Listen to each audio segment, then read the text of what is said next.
Alright, here we go.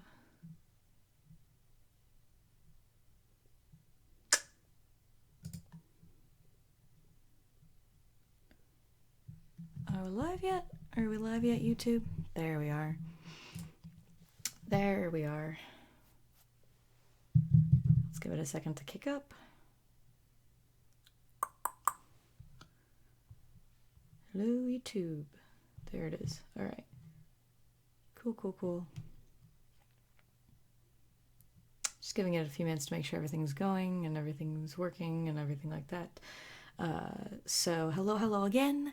I didn't get a chance to do this yesterday because we were doing the D&D stream and I didn't want to have the two streams in the same day. Didn't really have a whole lot of time for it or anything like that. So I decided to just push this stream back to today. Not that many people really view it that much, but you know, it is what it is. I'm trying to be committed, but anyway, yes, we're back with more character review stuff. This week I decided to pick two characters that had relatively shorter bios, but weren't going to be very short, that I still had enough to say about them. Or felt like I had enough to say about them to make a whole video, but were too short to be in their own. So we're going to be doing two separate characters, two unrelated characters this week. And of course, if you want to submit a character for review, there's a link in the description. If you wanted to ask any questions of that, that'll be better suited for the end of the reviews. After all it's over, I'll hang around a few minutes if anyone wants to ask anything in relation to that or anything of that nature. So hello, welcome to the stream. We're going to be reviewing some characters again. Hello.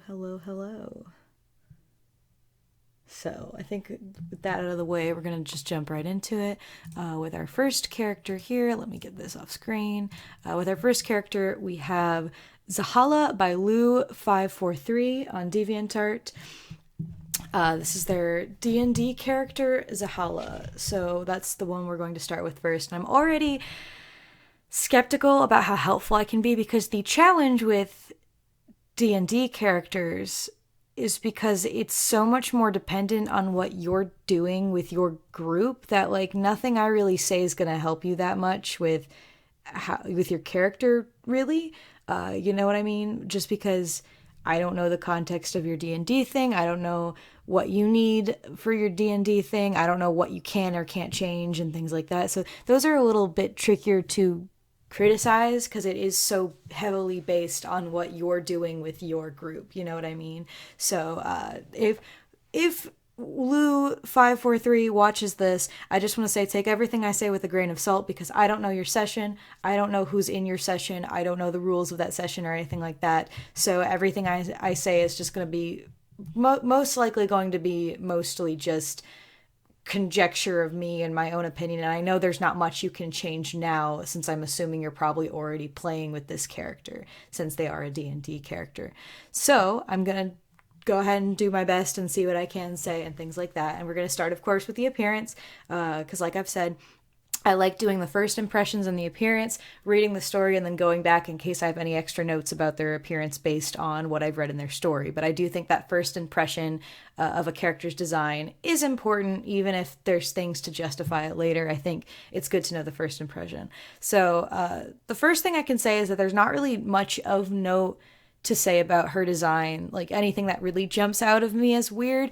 I think it is a little I have always thought those little like half cloaks themselves are odd, because they have like the hoods on them, so you'd think it's a matter of trying to kind of hide identities and things like that, but then everything like below your breasts is exposed. You know, it seems like a little that specific piece of clothing has always been a little weird to me. I'm not saying that it's something that needs to change. That's just a personal thing. I've always found them a little counterproductive, just a little bit. I will say I don't personally like the purple on this character. I just feel like it's a weird choice for the main top color, because you see a lot of blues and blacks and some browns going on, so the purple just kind of jumps out of nowhere at you, especially when like the eyes are yellow as well. Just I feel like for this character in terms of color scheme, I think that making her outfit maybe leaning it a bit more into the blues again, or even in the browns or something like that would fit a little bit better. Just the purple feels to me little obscure of a choice for her, and I don't know if it fits her very well, just as in terms of a design and all that. And I will say the only other thing I could say about her design is just the fact that, honestly, this is just a thing in general. For a character reference, this is not a good reference picture. In terms of just a reference. As a picture, it's fine, but as a reference picture, it's not a very good one. And the reason why is because, A, you have this weird pose that's covering up a lot of her design, with her leg being stuck up like that and all that. You cover up not only a lot of her design, but it becomes very unclear what kind of body shape she has, what kind of posture she's supposed to have. It looks far more posed than just a natural idle stance that would give you kind of an impression of the character's personality and things like that.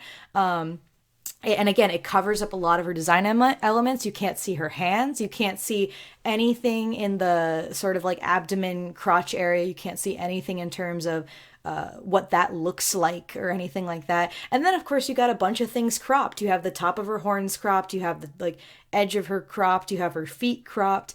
It's just, for a reference picture, this isn't a good reference picture. I would recommend having, for a reference, of course, and again, it does depend, of course, if you're planning on having people draw them or things like that. If this is just for a personal thing, it's fine. But if you want people to draw them, then this isn't a very good, like, if I was a commissioner, I'd look at this and I'd have to ask like a bunch of questions in terms of what she's wearing and how it's supposed to look. You know what I mean? So, that's what I have to say about that, is that I just would recommend maybe giving her a better reference picture so her design is more clear as a whole, as opposed to having it be so posed and covered up. So with that out of the way, though, I'm going to read her bio here and see if there's anything there I can give some advice on or anything like that. So her name is Zehala. She's 25. She's a tiefling. She's a rogue/bard. And she is for D&D, like I said. She's neutral evil, 5'8", 110 pounds. Her hobbies include drinking, treasure hunting. I just realized that weight. I'm 5'5", and my current weight is like borderline underweight. So for someone like 3 inches taller than me to be like 25 pounds under my weight, if she's supposed to be underweight, that's fine. But as it's like looking at the picture, that is not the impression I get from her. In fact, if anything, she looks a little like, just based on her leg proportion, she looks like a little bit thicker. So it's like, that just jumped out at me real quick. Again, I don't know if she's supposed to be underweight or not, but if she's not, if she's supposed to be a more average weight, that is underweight. I can tell you that right now. Because in terms of just the basic chart, I suppose you could say, I'm borderline underweight, and the last time I weighed myself, I was 135 pounds. And I'm 5'5". So, again, I'm not sure. I just think that's something to be noted. So, her hobbies are drinking, treasure hunting, causing mayhem with her chaotic bird friend, collecting blades, swords, daggers, etc., getting drunk, other women, powerful allies. Those are her likes. Her dislikes are people who follow every single rule, dressing up, makeup, anything that requires an extreme amount of effort. Languages, common, infernal. Personality, she is pretty lazy and unmotivated. Unless there is a coin involved, she tends to drink a lot and has several bottles in her at all times with various alcoholic beverages. She's not very strong at all, and although she is fast and can strike quickly, she mostly relies on her magic to get things done. She is more book smart than street smart and knows how to do a lot of things in theory, but not in practice. Her background, she's part of the criminal family that runs a smuggling business. From a young age, she and her older sister Aquila were taught how to run in the company in the hopes of one of them doing so when their parents couldn't anymore. So she's part of a mafia. She and her sister excelled in their studies, but whenever they were tested on a given problem, Zehala always had trouble, while Aquila always succeeded. When their mother passed away and their father got old, Aquila was the one who took over, leaving Zehala with no job. She decided to go adventuring to put her skills and knowledge to use and as a way to have an income. It's okay. It's not, there's nothing in here that I'd say is like incorrect or weird. Again, it's hard for me to say anything because I can't even say that like there's not enough information, because for a D&D character you don't really need that much information. Again, it depends on the group you have. It depends how story based your D&D session is. So there's nothing really here I could give solid advice on exactly, except maybe I would like to hear a little bit more of how she's like how she's neutral evil exactly, because I'm seeing the neutral, I suppose, although honestly, yeah, okay, well, I'm seeing the neutral, but I'm not really seeing the selfish, the self-centered part of her character really in here. If anything, she looks more neutral all around as opposed to neutral evil. But I mean, again, I don't know what the session does. I don't know how that affects there and there. I just think in terms of just a plain bio, I don't really see the neutral evil. But then again, it doesn't really even matter necessarily.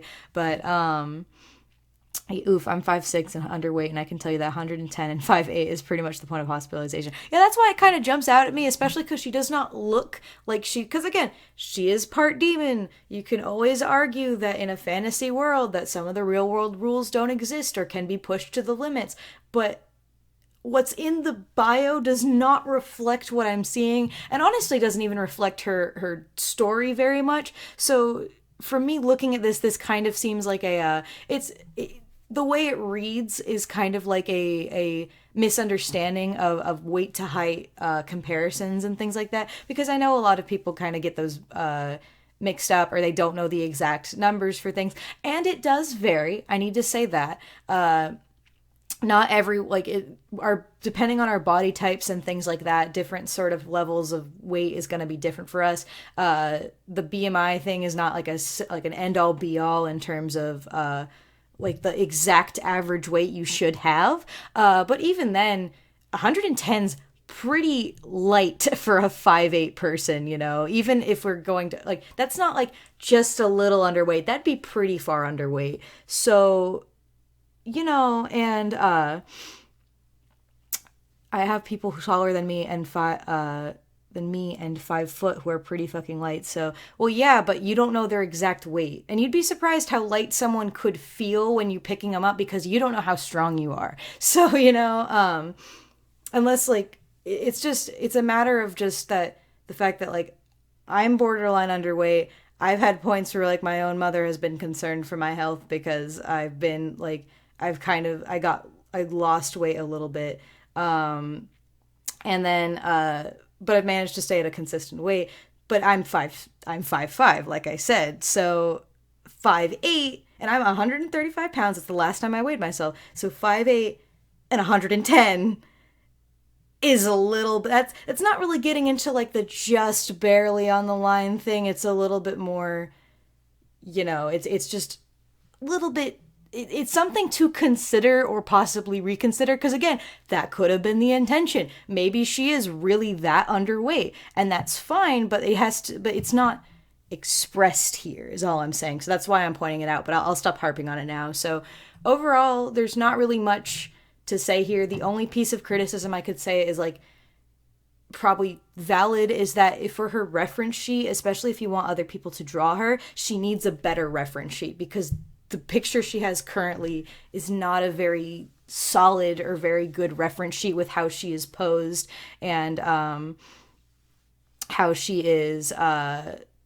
like with the framing of the picture and the composition. So yeah, that's kind of how it is. So that's the only thing I could say is probably like in actual objective criticism, is that she could probably use a better reference. But overall, it is what it is. And again, it's a D&D character, so like at the end of the day, it's about whether or not you're having fun with your D&D group. So, you know, but that way, that's where I'm going to end this critique here for Zehala. So yeah, it's a good character. It's fine. Not really many problems other than the reference sheet as like from me, a commission artist perspective, I'd be like, oh lord. So just in terms of the posing, I mean, not in the actual design. Anyway, I'm done rambling about it.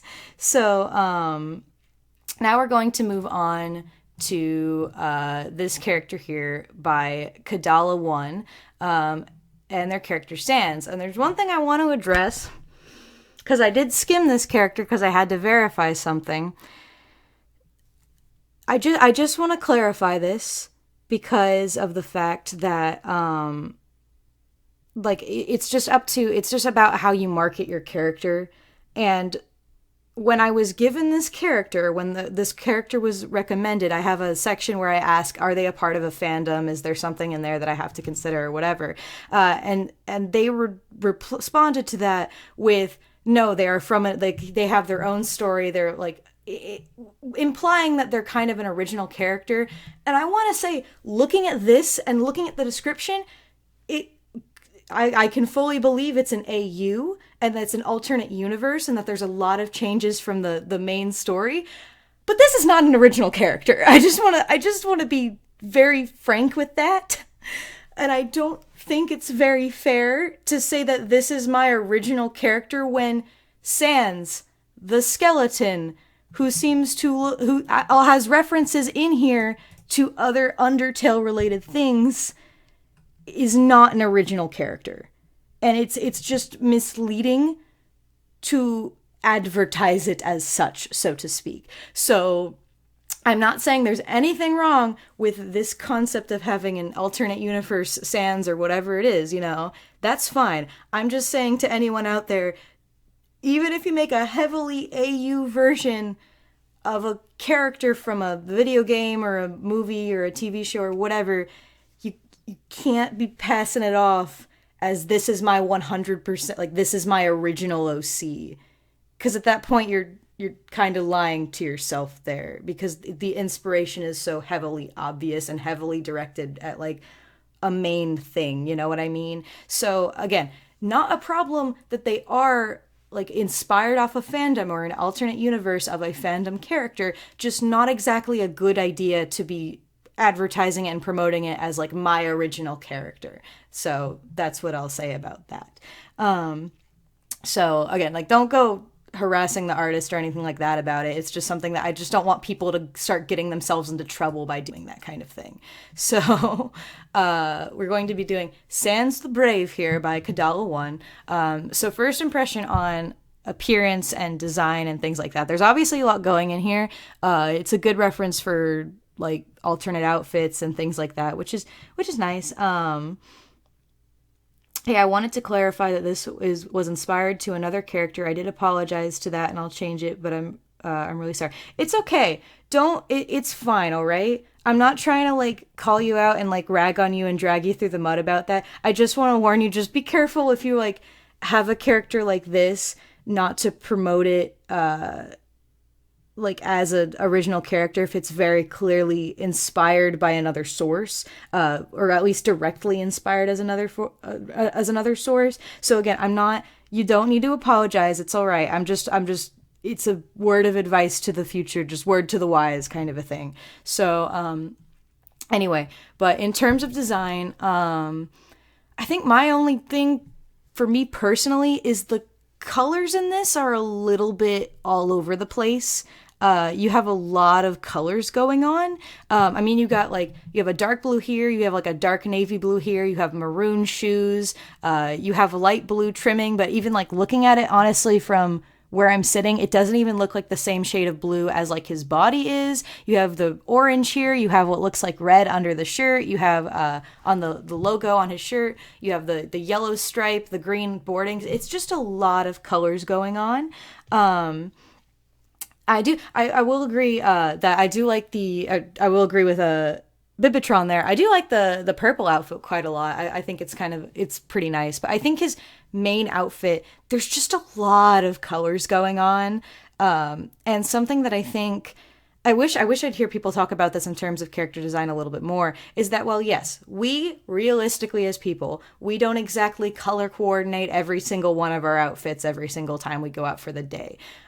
So like I wouldn't expect people to, but from a character design standpoint, in terms of like, especially if you're making a character to animate them or use them for a comic or have other people draw the character, having some sense of color coordination and reoccurring colors in a design is only going to make your design better in many ways, you know? Obviously, there's a line, people have overdone it before, so I'm not saying that it's like the end all be all of character design, but having some reoccurring colors here and there and having some colors that tie back to each other in the design just helps the whole thing look more cohesive and look more like it fits together, you know what I mean?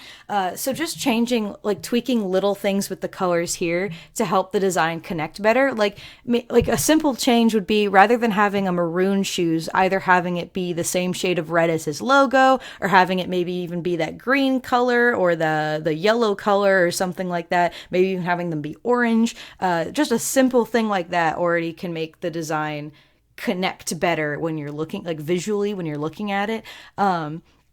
But as it is right now, it is a little color crazy. You know what I mean? A blue and orange color. Yeah, exactly. Blue and orange are contrasting colors, so they're good colors to have put together in a design. If I was to get like further into that, if it was like personally me designing this character, I would take the green off of the trimmings, to be honest, because the green is a color that doesn't really fit the orange and blue. I just try and keep it more focused on orange, blue, having that yellow and that navy blue in there are good relating colors, you know. And just stuff to help it be more cohesive when someone's looking at it visually. You know, the color changing eyes, that's fine as a thing, because that's a little bit more of a, how would I say it, like a bit more of like a poetic thing as opposed to a direct design thing. So the color changing eyes are whatever. Just the clothing he wears in general, I feel like could be a bit more cohesive in itself. But other than that, there's nothing here. Like, again, I like the formal outfit. I think it's cute. I like the fact that his eye shape changes along with the color as opposed to it just being the color. I think it just adds a little bit more, like having the different shapes, like having the teardrop shape for sad and having the hard edge diamond shape for mad is like, it's good. Good kind of visuals for us from a storytelling perspective. So their name is Sans. They're 13. In this world, they're not undead. They're male. Their breed is a skeleton. I would be rather interested as to how non-undead skeletons work. Honestly, I'm not gonna lie, that's a little bit horrific in my mind if like skeletons were organic creatures, because that would mean they'd still have to have like organs and shit. So this is a little freaky to think about, but I'm intrigued. But they are his personality. He's a lover of poetic fairy tales. He hates puns, especially when his brother makes them. Sans is a bit of a partaholic. He lives off ketchup. He hates wearing anything without a hood. But when he is not, that means he is being fancy. Does he have a hood in here? Because his shirt doesn't look like he has a hood. I mean, that's fine. That's a bit of a contradiction if it says that he hates wearing anything without a hood, and his main outfit doesn't exactly have a hood on it. But, that's besides the point. That's just a contradictory sort of thing. Sans was created as a, maybe they have an exoskeleton on the head, or just look like skeletons. I mean, that would be interesting. I mean, I would be very interested. I love like freaky monster creature kind of stuff, like all that freaky anatomy. There's like someone on Twitter, I'm not gonna remember their name off the top of my head, but they do a lot of really freaky ass creature designs and things like that, where they make like, or like they've I know they had like a sketch or whatever where they were like, what a human would look like if their mouths opened like a parrot's mandible as opposed to how we do it now. And it's like, that shit's like, it's super fucking freaky, but I love that shit. So I'm not saying no. I'm just morbidly intrigued to how an organic skeleton works. So he was created as first a science experiment, but then was adopted as a son. He started to grow with his father, King W.D. Gaster. He started to grow, and his father, King W.D. Gaster, put him in the school for the mythical and the royal. It's a very oddly specific school. Like, not only do you have to be royal, but you also have to be mythical. I feel like there wouldn't be a whole lot of people in that school. What there was an undead skeleton species where they were a cursed species. They were born with their organs, like, spilling out. They had to carry their organs around. Like, see, that'd be fucking freaky as hell. Anyway, sorry, I'll stop reading the chat. I gotta finish this bio. Sans then made friends during the years, which then one... Wait. Oh, my goodness. Sans then made friends during the years, which then one name that is only known as K was one of his dearest friends, and that would have changed his life. That sentence might need to be revised, but I'm not here to correct grammar. I just don't entirely understand what that was supposed to mean. One day, 3 royal werewolves was bullying Kay, and of course Sans, being taught to stand up for others is a good thing, came into the defense not realizing how small he was compared to these giant threatening bullies. The bullies laughed and then started to beat up Sans up, pushing him down, which resulted in him getting so angry to the point that he then proceeded to use the magic that was inside him, which scared the bullies into running away. Kay was so happy and cheered him on, but of course had to tell him she was moving. Sans was so sad at the fact that his best friend was going away. She left and was left alone. The cracked eye socket was left alone. The cracked eye socket, since magic defies all laws of reality, and that means he could see. Okay, all right. Which was good, but still reminds him of that given day. Fast forward 6 years, and humans are on Earth. He followed a human girl looking similar to his best friend, and then seeing that girl almost being killed by murder, if wasn't for a strange beast preventing that from happening. So, there's a lot of grammatical error in this bio or this backstory. It would be a backstory as opposed to a bio. The bio is the whole thing. The backstory is the backstory. There's just a lot disjointed about how the backstory was written here, so it's a little hard for me to understand exactly what happened. So I think the first step would be to go back and make some fixes, so it makes a little bit more sense to somebody reading it, because as of right now, reading it, doesn't really make a lot of sense to me. There's a lot of parts where I'm just like, I think that second to last sentence, I was like, she left and was left alone, the cracked eye socket, since magic defies all laws of reality, that means he could still mean he could see. That, like, I'm so lost. I think it's saying that, like, she left and he got a cracked eye socket from the bully fight, but because he's magic, he can still see, so it's not like a permanent damage to his sight. But it's just a lot of this could use some revisioning and re-editing and things like that. Other than that, I mean, I would assume, because of the nature of what this character is, I do understand that this character is intended to be a personal story. It's not meant to be anything that's going to be anything greater someday, because, I mean, you can't exactly take Sans from Undertale and make money and profit off of that story, you know what I mean? Without having some legal issues there, you know? So I do understand it's a self-indulgent story. Hey, sorry again, but for skeletons, they are made entirely of magic, but they are endangered for their bones. Organic skeletons are actually hybrids of sorts. For the grammar, I'll fix it. Yeah, I mean, that's fine.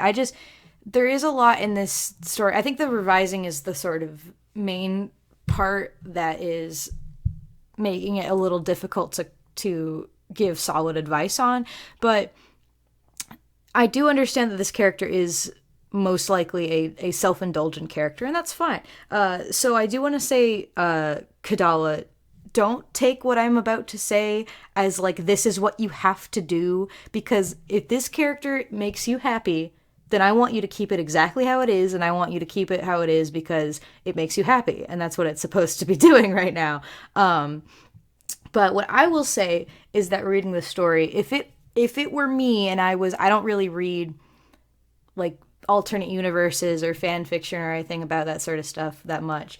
But I don't personally, if it were me, this is not really a story I would personally find very, like, very thrilling to read, just because it is very cliche at a lot of points with how it's sort of set up with, like, especially with the whole school setting. You know, you have bullies, you fight against the bullies, then the best friend moves away, and like it is very cliche. And that's not a bad thing, especially if it's a self-indulgent story. And again, if you like it and you love that concept and you want to run with it, that's okay, and I don't want you to change it, you know?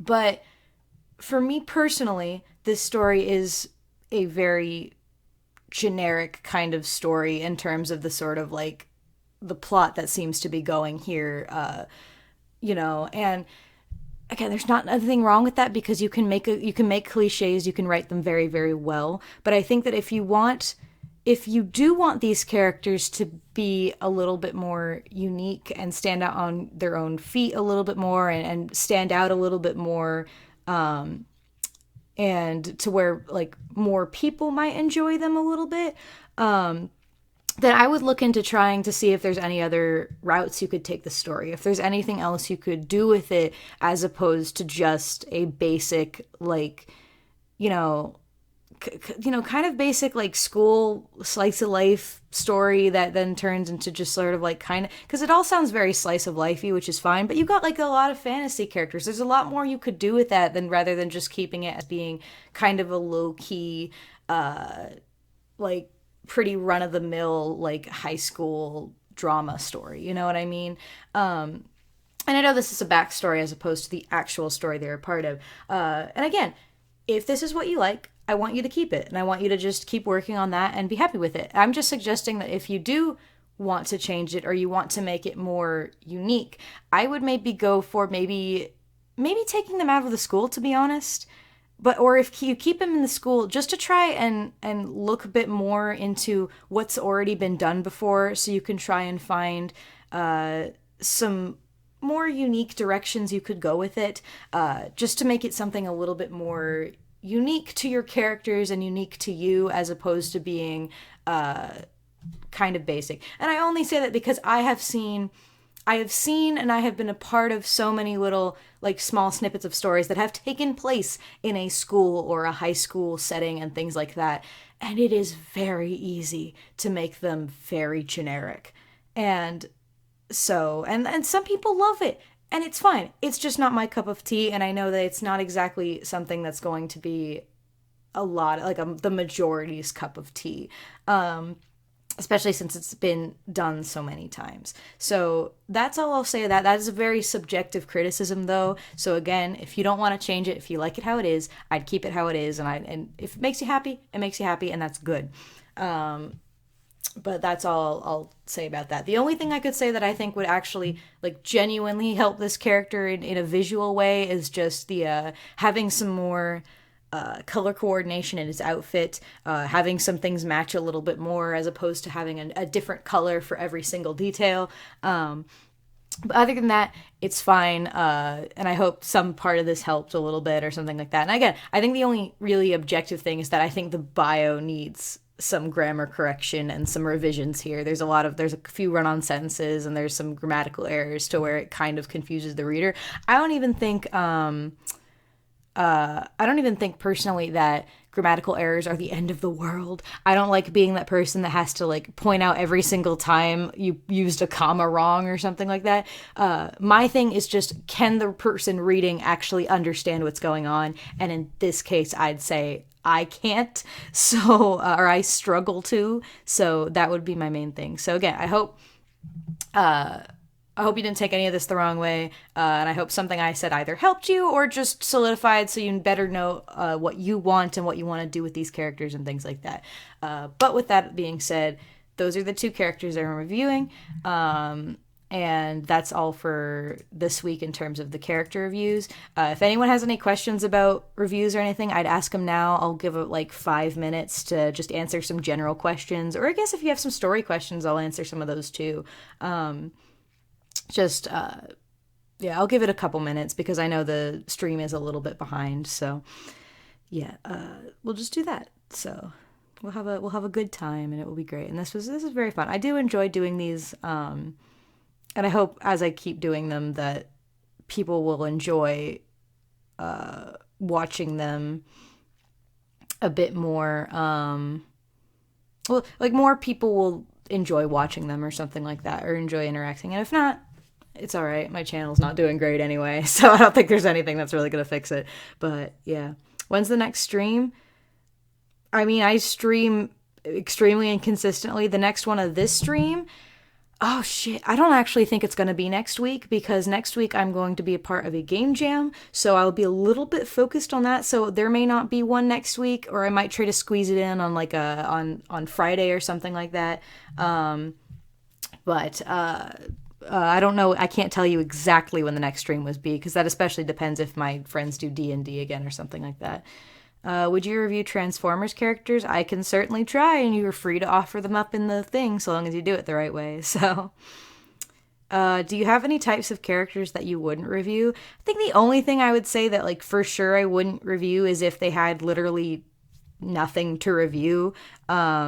Just because then that doesn't really help me or anyone else. So, like, if they had, like, a sketchy headshot, like, no clear design and no real clear bio, I don't think I could review those characters just because there's nothing there to review. Other than that, I don't really think there's much that I'm, like, limiting myself to in terms of reviewing it.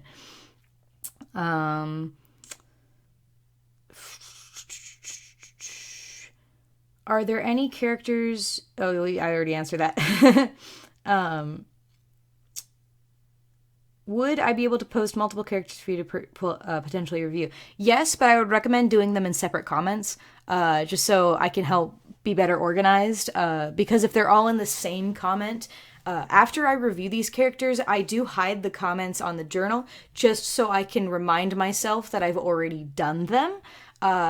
So just don't put all of those characters in one comment, unless of course they all have extremely short bios and you want me to just shotgun them all. But I would recommend, if they're all big characters, I'd recommend doing those comments separately at least. But yeah, you can totally submit as many as you want. So would you do original characters? I mean, yeah. Most of the ones I've done so far have actually been original characters. I think one of them has been a GemOC. This one's like, the previous one was a D&D OC. That is technically an original character. So yeah, I do plenty of original characters. Would you be able to live stream the reviewing your art part of FanFun? I might be willing to do that. I probably could. So we'll see about that. When are you going to make more Homestuck? I mean, I do it on my DA sometimes. I don't really do it on YouTube because I don't really have anything to put on YouTube related to Homestuck, but I still occasionally post Homestuck related stuff on DeviantArt, so there's that. Yeah. Somebody said earlier, the streams are a bit late for my time zone, so it's a bit hard for me to tune in, but I love the streams. Well, I do appreciate it, Robot740. I appreciate it. I love you. You only take characters through DeviantArt, right? Just making sure I understood everything right. Currently, yes, just because it's so much easier for me to keep up with it if it's just on DeviantArt. Because these are requests, I don't really feel any incentive to have to keep up with, like, okay, here's the ones on Twitter I have to look at. Here's the ones on YouTube I have to look at. Here's the ones I got emailed to look at, you know? So I'm only doing them through DeviantArt at the current moment. Are you planning on doing all of the character reviews? Or are there some you don't plan to review? I mean, so long as I do character reviews, there's always potential that I'll do them. These are just based on what I'm feeling at the moment and what I feel like looking at the moment. In terms of reviewing it, like whatever catches my eye, you know, stuff like that. I am trying to do the first ones I got first before going to the more newest ones, but again, it jumps around. How do I send you a character on DA? It should say it on the journal. It's in the description. For the redraw characters, would you do speed paints or nah? I mean, yeah, I'd do speed paint. That's what the entire point of this is that these are for speed paints and things like that. So yeah, whenever, if and when I do those, it'll be recorded. So yeah, all the fans fun stuff is primarily for YouTube content kind of a thing. I need to actually start working. I've just been very, very busy for October, so I haven't actually had a chance to start doing another video for fan fun as of right now. I've got a lot of like commissions and other art, personal art and things like that to work on. So yeah. So if there's any more questions, I'll answer them real quick, but I'm probably gonna go in a minute because I do have to eat. So there's that. Yay, maybe more Homestuck. Zodiac, what would you consider like a good character? I mean, the thing is that that's a really broad, like that's a broad category, you know what I mean? Because it all depends, because what I consider a good character doesn't mean that like they're objectively good, because, you know, characters and what make good or bad characters can be very, very subjective. There's very few things that would make a character objectively bad. So in a lot of ways, I don't think there are really good or bad characters. There's just kind of better or worse characters. And I think any character can be improved upon. I think there are very, very, very few characters that are like unsalvageable or anything like that.